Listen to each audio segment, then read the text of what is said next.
بچوں میں آپ کو سناؤں گی بہت مزے کی کہانی جس کا نام ہے ایک کسان اور اس کی بکری۔ کسی گاؤں میں ایک غریب کسان رہتا تھا۔ وہ روز صبح محنت مزدوری کرنے جاتا اور شام کو لوٹ کے آتا۔ اس کے پاس ایک بکری بھی تھی۔ کسان اس سے بہت پیار کرتا۔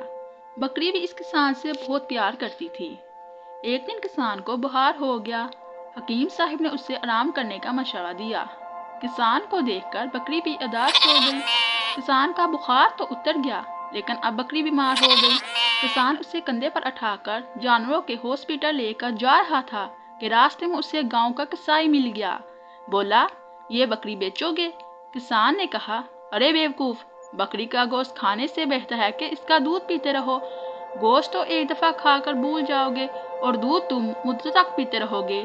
اسی لیے جانور گوشت کے لیے کم اور دودھ کے لیے زیادہ مفید ہے۔ گائے وغیرہ کا گوشت کھانے کے بجائے اس کا دودھ پیا کرو، کیونکہ زیادہ گوشت صحت کے لیے نقصان دہ ہے جبکہ دودھ فائدہ مند ہے۔